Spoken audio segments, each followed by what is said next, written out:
මෙතන පොඩිත්ත ගියාද? පොඩිත්ත ඉන්නවා.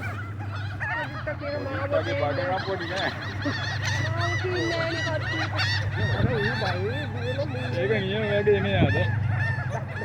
තාත්තා මේක තියසික.